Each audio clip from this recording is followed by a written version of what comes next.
Salut, aujourd'hui on va voir le à propos des vendeurs de formation. Est-ce que c'est des escrocs? Est-ce que c'est des arnaques? Etc. Des choses comme ça. Alors déjà, la réponse, c'est non.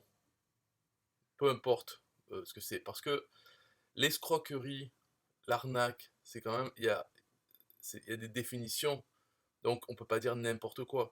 Si on dit oh, c'est une arnaque, c'est une escroquerie, pour dire c'est une connerie, ou un truc, ok, on peut, dans ce cas-là, on emploie n'importe quel mot pour dire n'importe quoi. Ça se pratique. Donc là, dans ce cas-là, on peut dire oui, les vendeurs de formation sont des escrocs.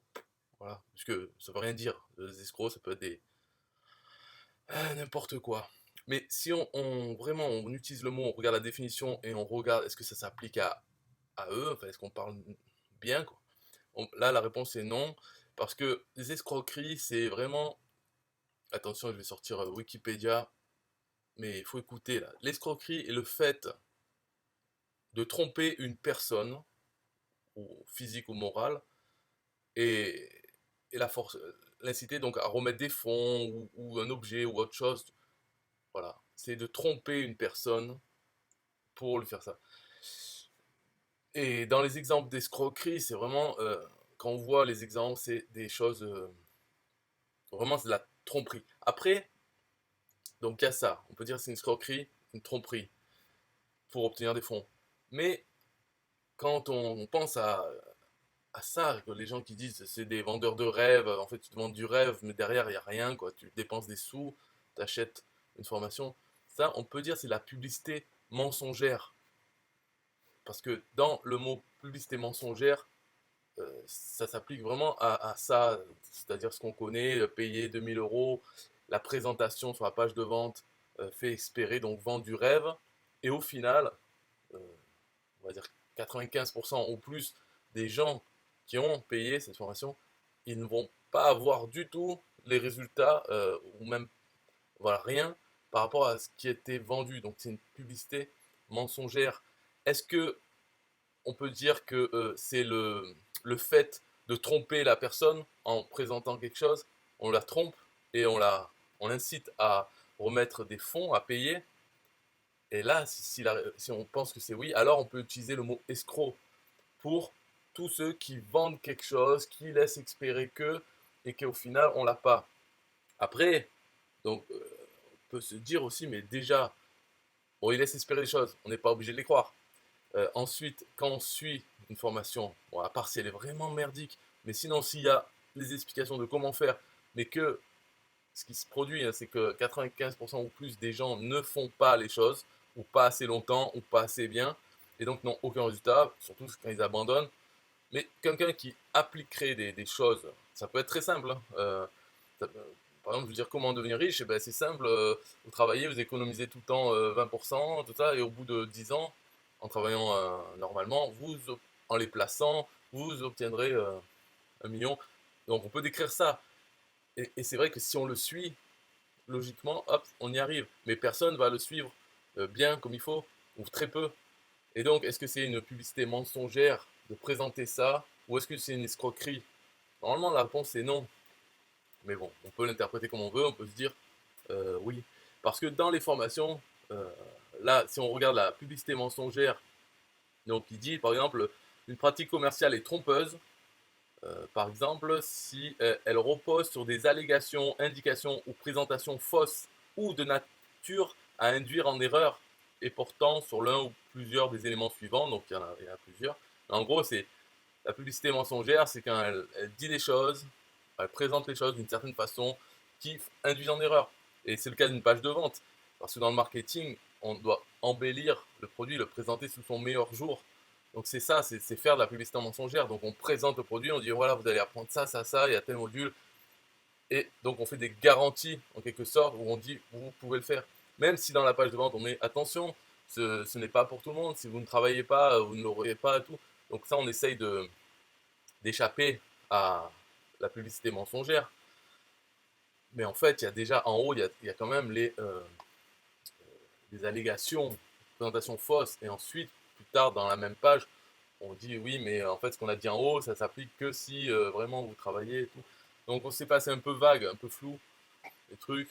Après, donc dans les éléments suivants, il y a par exemple les caractéristiques essentielles du bien ou du service, à savoir ses qualités substantielles, sa composition, ses accessoires, son origine, sa quantité, son mode et sa date de fabrication, les conditions de son utilisation et son aptitude à l'usage, ses propriétés et les résultats attendus de son utilisation, ainsi que les résultats et les principales caractéristiques des tests et contrôles effectués sur le bien ou le service. Donc ça veut dire, c'est vraiment ça, c'est les caractéristiques. Qu'est-ce que va vous apporter cette formation? Blablabla, ceci, voilà, votre vie, comment elle sera après.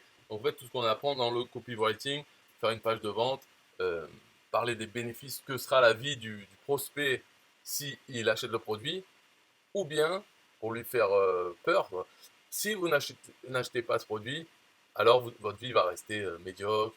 Voilà. Deux cas de figure, soit vous achetez et là, indépendance financière, soit vous n'achetez pas et vous allez rester à galérer comme ça, à acheter un peu n'importe quoi. Votre vie ne va pas changer, vous allez rester triste. Voilà. Donc tout ça, c'est quand même publicité mensongère, escroquerie, on peut dire oui. Voilà, c'est un peu la réponse à la question de cette vidéo. On peut dire oui ou non. Disons que les vendeurs de formation, c'est déjà le mot formation en lui-même, c'est déjà une publicité mensongère. Parce qu'une formation, c'est pas un livre. D'accord? Donc, une formation en ligne, souvent, c'est un livre. Sauf que c'est sous forme de vidéo, et PDF et autres. Mais en gros, c'est, tiens, voilà un livre, tu le lis, tu fais ce qu'il y a marqué dedans, et c'est bon. Alors qu'une formation, normalement, c'est plus une présentation. euh, voilà, comme on l'imagine, on forme quelqu'un, donc on regarde ce qu'il fait, on lui corrige, s'il a des questions, on lui répond, jusqu'à ce qu'il soit en fait formé et qu'on peut dire même à la fin avec une sorte de diplôme pour valider euh, les compétences là, qu'il a apprises dans cette formation. C'est ça, normalement, une formation, on forme quelqu'un.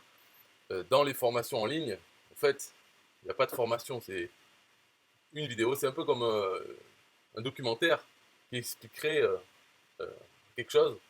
Et puis voilà, on regarde le commentaire, le documentaire, mais après, il y a personne pour vérifier qu'on a bien compris. Est-ce qu'on peut le faire, appliquer? Donc, ça n'a rien à voir avec formation. Pourtant, ça s'appelle des formateurs en ligne, vendeurs de formation. Et ces personnes, les vendeurs de formation, ça peut être n'importe qui. Ça peut être toi, ça peut être moi, n'importe qui, peu importe si on n'a jamais formé qui que ce soit, si nous-mêmes on ne fait que répéter un truc, ou bien on a sorti une théorie de n'importe où et puis on en fait une formation, et après on la vend, donc on la présente bien. Donc tout ce marché c'est un peu n'importe quoi. Euh, voilà, après on dit il y a les bons formateurs qui sont éthiques, qui ont des valeurs, machin, et les autres des escrocs. Non, tous des escrocs. Parce qu'on peut voir aussi ce qui est vendu, c'est pour gagner de l'argent, c'est tout. Euh, et souvent tous les arguments aussi sont hypocrites. Il y a beaucoup d'hypocrisie. Bon, pourquoi? Parce que ça fonctionne. Donc le fait de dire je suis transparent, je suis intègre et tout, je suis déjà indépendant financièrement, et là j'aide les autres, c'est ma passion. Euh, moi je fais tout ce qu'on. Si vous suivez un peu les vidéos, on voit un peu le truc. Ça ne veut pas dire que les gens y croient. Il y en a certains qui sont comme ça, qui croient vraiment que. Mais bon, les meilleurs, on va dire, ils sont cyniques, ils utilisent ça, mais après, il y a le derrière, quoi. C'est-à-dire, qu'est-ce qu'ils pensent vraiment? C'est les meilleurs, puisqu'ils peuvent bien utiliser les mots, euh, présenter, présenter une belle image et tout, mais en vérité, par exemple, pourquoi la vendre? Si tu veux vraiment aider les gens, eh ben, c'est vrai, parce qu'on pourrait la donner gratuitement, aider les gens gratuitement, puisque soi-même, avec notre activité, autre que la vente de formation, hein, ce qu'on apprend dans les formations, à part si on est un formateur sur comment vendre des formations et les créer. Mais sinon, si on a une activité et qu'on apprend ça en formation, vraiment parce qu'on veut aider les gens, on pourrait le faire gratuitement, puisqu'on est financé déjà par notre activité. Mais, alors là, l'argument pourquoi je les vends, en fait, c'est parce que ça aide les gens. Si on leur donne du gratuit, ils ne vont pas suivre. Alors je les fais payer euh, pour les aider, en fait, pour qu'ils se sentent investis. Enfin, c'est n'importe quoi. Après, il y a les histoires de remboursement aussi. On dit, ouais, si vous n'êtes pas satisfait, moi je suis éthique, donc je vous rembourse 30 jours pour essayer. En réalité, ça, la garantie de remboursement, c'est juste un argument de vente supplémentaire assez puissant, puisqu'on le dit, vous n'avez aucun risque. Voilà, je vous ai présenté, je vous ai fait rêver. Maintenant, vous achetez, il n'y a aucun risque pour vous, puisque de toute façon, si pour n'importe quelle raison, ou si vous n'êtes pas satisfait, je vous rembourse dans les 30 jours, vous avez juste à m'envoyer un email. Donc c'est un argument de vente. Ce n'est pas parce que on est éthique, on choisit d'utiliser cet argument de vente. Il y en a d'autres pour essayer de vendre facilement. Par exemple, l'urgence, de faire un ouais, je vends comme ça à ce prix, mais que jusqu'à telle date. Ça, c'est utilisé partout aussi dans les magasins, supermarchés, tout. Il y a des offres limitées dans le temps ou en quantité. Oh, voilà. Bon, bref, de toute façon, la vidéo, j'ai rien à dire de spécial, hein. C'est juste vendeur formation, escroc arnaque. On peut dire oui, on peut dire non, peu importe. Mais en tout cas, il ne faut pas tomber dans le piège quoi, de se dire celui-là il est sympathique, il me semble aligné avec mes valeurs. Ok, s'il vous semble aligné avec vos valeurs, c'est que sans doute il est très bon dans l'hypocrisie. Et non pas que vraiment il est comme vous, très bien. Et d'ailleurs, si vous en êtes à vous dire il est aligné avec mes valeurs, c'est que vous avez un problème en fait. Ça vous limite ça. C'est de dire de penser qu'il y a des gens honnêtes et que vous êtes honnête et que donc vous préférez les gens honnêtes. C'est le meilleur moyen de se faire escroquer. Parce que les meilleurs escrocs, c'est ceux qui inspirent le plus confiance. Si un escroc vous semble un peu louche, tout ça, c'est un mauvais escroc. Les meilleurs, ça sera ceux qui vous semblent vraiment passionnés par l'aide et il va pouvoir vous aider. Voilà, parce il le dit régulièrement, même s'il ne va pas dire je suis très honnête, mais il va dire des petites choses comme ça, répétées, qui vont vous faire penser qu'il est honnête. Et voilà, donc si vous avez déjà ça dans la tête, que vous cherchez quelqu'un qui vous correspond à vos valeurs, c'est déjà un mauvais signe pour vous-même. Il vaut mieux penser que partir du principe, mais c'est pas la peine d'être triste hein, pour ça, hein. C'est pas une vision négative du monde, mais pensez qu'a priori les gens mentent, jusqu'à preuve du contraire. Voilà. Plutôt que de dire ouais les gens sont honnêtes et puis il y en a certains qui sont pas gentils, donc je fais confiance a priori, et après si je vois que c'est pas bon, ça c'est le meilleur moyen de se faire escroquer. Il faut partir du principe que les gens sont tous euh, mentent, en tout cas voilà, ne disent pas la vérité, jusqu'à preuve du contraire, parce qu'il peut y en avoir qui disent la vérité, surtout si c'est pas des gros trucs, mais de base, et surtout les meilleurs, en fait, ceux qui sont bien connus, ceux-là, grande chance qu'ils mentent. Bye bye.